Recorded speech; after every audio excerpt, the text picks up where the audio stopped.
माझी एकच इच्छा आहे की बच्चूभाऊ कडू हे निस्वार्थ राजकारणी माणसं आहेत, त्यांना राजकारणाशी काही घेणं नाही। ते हमेशा अपंगासाठी, दिव्यांगासाठी आणि शेतकरी बांधवासाठी खरोखरच लढत होते आणि अशा माणसाची मला राजकारणाशी काही घेणं नाही आम्हाला, पण अशा माणसाच्या सर्व शेतकरी बांधवांना, सर्व घटकांना, जे कामगार असतील, गोरगरीब असतील, जे काही व्यापारी लोक असतील, सर्वांनी बच्चूभाऊच्या मागं पाठीशी खंबीरपणे उभं राहायला पाहिजे।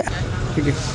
कमीत कमी सोयाबीनला काय भाव मिळाला पाहिजे? 6-7 हजार रुपये मिळालं पाहिजे भाऊ। आता सोयाबीन पुरं पुन्हा शेतकऱ्याला अनुदान हे मिळालं पाहिजे। बरोबर आहे, अनुदान ते भेटलं नाही कारण की अनुदान आपल्याला कापूस हे चटक खराब झालेला आहे आपला, पावसाने आणि वल्ला झाला आहे। बरोबर आणि आणखीन आमचे शेतकरी बांधव आज बी सरकारकडं, जसं आपण आभाळाकडं जूनचा महिना लागला की डोळे बघून बघतोय, तसं आज बी आमचा शेतकरी बांधव आशा धरून आहे की बाबा मदत कधी येते, मदत कधी येते। आमचे देवाभाऊ तर सांगतायत की बाबा 40,000 कोटी आणले, 5,000 कोटी आणले, 10,000 कोटी आणले, पण 1 रुपया बी आमच्या शेतकरी बांधवाच्या खात्यात जमा झालेला नाही आहे। आणि सरकार आता म्हणले की बाबा 30 तारखेला हमी केंद्र चालू करते, हमी भावानं समजा ती खरेदी चालू झाल्यावर खरं चित्र स्पष्ट होईल। नमस्कार मंडळी, कसे आहात? स्वागत आहे तुमचं पुन्हा एकदा पीक पाणी या यूट्यूब चॅनलमध्ये। बघू शकता या ठिकाणी सध्या पावसाचं वातावरण आहे व सोयाबीन विकलेली आहे। या ठिकाणी काटा करणं चालू आहे, बघू शकता। आणि पुढं आपण अधिक माहिती जाणून घेऊया। आपल्यासोबत आहे आडत दुकानदार, त्यांच्याकडून आपण जाणून घेऊया आजच्या बाजारभावाविषयी अधिक माहिती। सध्या मालाची आवक कशी आहे व बाजारभाव काय आहे, संपूर्ण माहिती आपण जाणून घेऊया। आपल्यासोबत आहे या ठिकाणी आडत दुकानदार, आपण त्यांचा परिचय जाणून घेऊया। दादा, पहिला आपलं संपूर्ण परिचय द्या। माझं नाव अशोक पाचफुले, दूधपुरीकर, श्री नाथबाबा ट्रेडर्स, वैष्णव माता ट्रेडिंग व नविदा ट्रेडिंग कंपनी, जालना। आज रोजी जालना कृषी उत्पन्न बाजार समितीमध्ये सोयाबीनची आवक खूप मोठ्या प्रमाणात कमी झालेली आहे। त्याचं कारण असं आहे की काल रात्री खूप ठिकाणी पाऊस झालेला आहे, जालना जिल्ह्यामध्येच नव्हे तर संपूर्ण मराठवाड्यामध्ये नकोसा पाऊस आज आपल्या शेतकरी बांधवांना या ठिकाणी झालेला आहे। तर एवढा पाऊस झालेला आहे की या ठिकाणी कोणत्याही प्रकारचं वाहनसुद्धा शेतामध्ये जात नाही व जे सोयाबीन काढण्याचे साधक असतात, मशीन वगैरे असतात, ते सुद्धा आज या ठिकाणी शेतकरी बांधवांच्या शेतामध्ये जात नसल्यामुळे आज खूप मोठ्या प्रमाणात, जसं की जी रोज आवक असते 100%, ती डायरेक्ट आज 20-25% येऊन टेपलेली आहे। तर आज रोजी जालना कृषी उत्पन्न बाजार समितीमध्ये सोयाबीनला 10, 11, 12पर्यंत मावचरला 4250चा दर मिळालेला आहे व खालीमध्ये काल 4200 होता, त्याच्यामध्ये आज थोडीशी एक 50 रुपयाची वाढ होऊन 4250 झालेला आहे। आणि जे ग्रीन गोल्ड आहे, ग्रीन गोल्डमध्ये चांगल्या प्रमाणाचा दर या ठिकाणी आमच्या शेतकरी बांधवाला मिळत आहे। 4500 ते 4600 रुपयाचा दर ग्रीन गोल्डला आहे। आणि गुड सीड असलं तर 4300 रुपये। गुड सीडला जे व्हाईट कलरचं जे येतं सोयाबीन, माती वगैरे नसते, त्याला मावचर नसतं, तर 11 मावचर असतं, अशा मालाला सुद्धा आज ह्या चालू रेटपेक्षा जे समजा प्लॅन्टवाले या ठिकाणी 4250 भरतात, तर ते 43, 43, 44पर्यंत गुड सीडला बी दर मिळत आहे। अजून बी शेतकरी बांधवाला आशा आहे की बाबा आता एवढा पाऊस झालेला आहे आणि सरकार आता म्हणले की बाबा 30 तारखेला हमी केंद्र चालू करते, हमी भावानं समजा ती खरेदी चालू झाल्यावर खरं चित्र स्पष्ट होईल की बाबा इथं सोयाबीनमध्ये तुम्हाला मागं म्हणले होते काही व्यापारी की बाबा 15 दिवसात 400-500 रुपयाची वाढ होईल। तर ते थोडंसं त्यांचा अंदाज थोडा तंतोतंत खरा वाटत आहे की ज्यावेळेस आपण एक 8 दिवसापूर्वी मी तुम्हाला आपल्या चॅनलच्या माध्यमातून सांगितलं होतं, त्यावेळेस वरती 4000 होता, आज 4250, म्हणजे 250 रुपयाची वाढ तर झालेलीच आहे। 8 दिवसात 250 रुपयाची वाढ झालेली आहे आणि माझ्या मते तर आणखीन एक 8 दिवसामध्ये आणखीन 250, म्हणजे 4500 रुपये तरी या ठिकाणी जाईल। आणि जे ग्रीन गोल्ड आहे त्याला 5000चा दर या ठिकाणी शेतकरी बांधवाला मिळण्याची आशा आहे।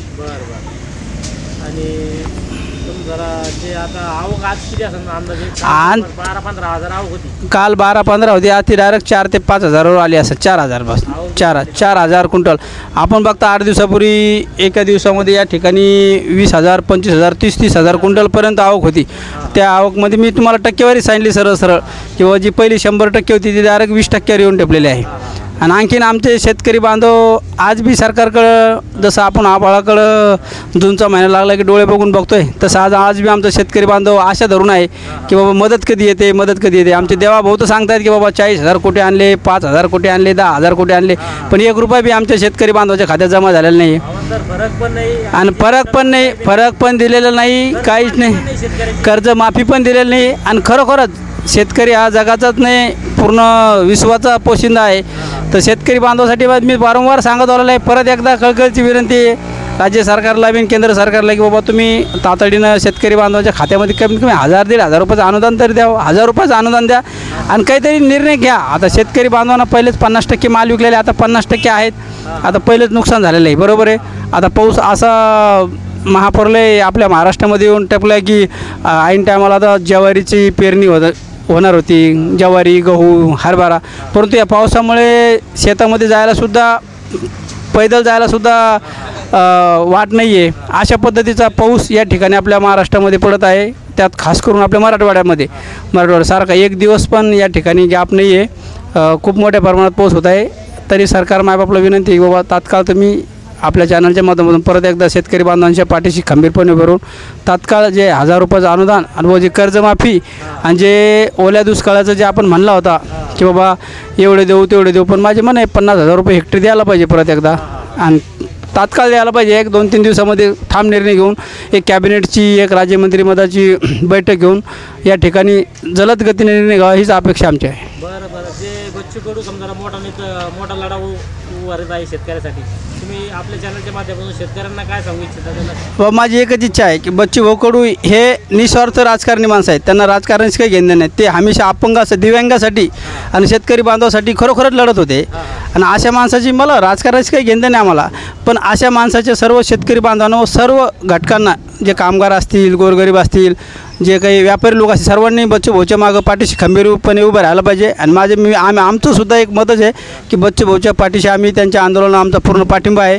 खरोखरच आज तो माणूस कोणताही स्वार्थ नसताना निस्वार्थ शेवटी शेतकरी बांधवांसाठी आज लढत आहे. तर सर्व शेतकरी बांधवांना रस्त्यावर उतरून या ठिकाणी सरकारला जाब विचारला पाहिजे आणि सरकारला खरोखरच भागच पाडलं पाहिजे की हे अनुदान देण्याकरता, कर्जमाफी देण्याकरता, ओला दुष्काळाचं जे अनुदान आहे त्याला द्यायला पाहिजे तात्काळ. आणि खरोखरच ह्या बच्चू भाऊने जे आंदोलन केलं त्यांचं मी समर्थन करतो.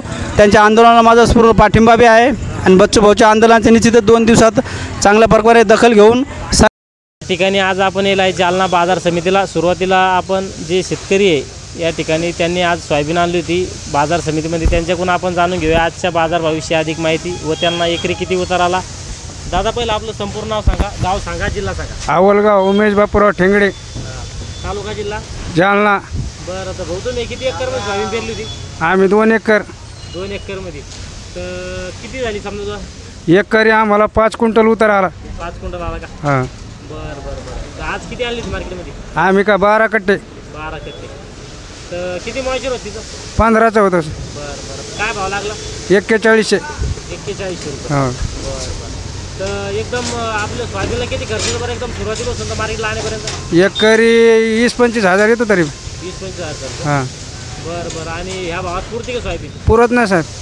बरं किती भाव भेटला पाहिजे सोयाबीनला? कमीत कमी 6-7 हजार भेटायला पाहिजे. सोयाबीन पीक पुरती. बरोबर आहे, कारण की तिला खर्च जवळपास 20-25 हजार हां. पीक होऊ राहील तेवढं. नांगटीचा याचा खर्च, बियाचा, काढणीचा याचा खर्च पुरत नाही आपल्याला. 6-7 हजार पाहिजे. हां कमीत कमी. हां ठीक. आणि सुरुवातीला जवळपास 10 वर्ष अगोदर हेच भाव होता.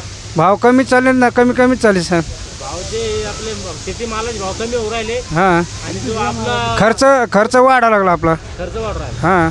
जवळपास आपली खताची बॅग 13 हजाराला होती तर 1314 झाली खताची बॅग. आपण 10-20 घेतली ती 1900 रुपयाला झाली. 1900-2000 रुपये. काढणीचा भाव वाढा पुन्हा. ठीक आहे. कमीत कमी सोयाबीनला काय भाव मिळाला पाहिजे? 6-7 हजार रुपये मिळाला पाहिजे भाव. आता सोयाबीन पुरं. पुन्हा शेतकऱ्याला अनुदान हे मिळालं पाहिजे. बरोबर आहे, अनुदान ते भेटत नाही कारण की अनुदान आपल्याला कापूस हे खराब झालेला आहे आपला पावसाने आणि वल्ला झाला आहे. बरोबर आहे, पावसानं कापूस ओला झाला. हां. सोयाबीनला भाव नाही. मोसंबीला आपली मोसंबीचे फुटणार नाही आता. बरोबर. फळबाग आहेत. फळबाग मुरूक वाढ लागला नाही, कमी हां कमी झाला. पुन्हा मोसंबी आता फुटणार नाही, तानावर येणार नाही सर. फळबागाला बी अनुदान मिळालं पाहिजे. मिळाला पाहिजे. फळबागातीला मिळालं पाहिजे. आर्थिक संकटात आहे या ठिकाणी. आर्थिक संकटात आहे. सरकारनं बी साथ द्यायला नाही आणि सरकार नुसतं अनुदान देतं. अनुदान बी देईना सरकार. आणि कर्जमाफी बी नाही. कर्जमाफी नाही व्हावली. या ठिकाणी जे शेतकरी बांधव होते त्यांनी आपला आजच्या बाजारभावाविषयी अधिक माहिती दिली.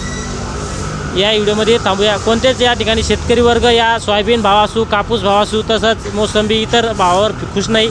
कारण की दिवसांदिवस उत्पन्न खर्च वाढत चाललेला आहे आणि जो शेतीमालाचा भाव तोच आहे जवळपास 10-20 वर्षापासून. त्यामुळे कमीत कमी शेतीमालाचा भाव वाढला पाहिजे हीच सर्व शेतकरी बांधवाची इच्छा आहे. या व्हिडिओमध्ये थांबूया, पण पुन्हा भेटूया नवीन व्हिडिओमध्ये. जय जवान जय किसान.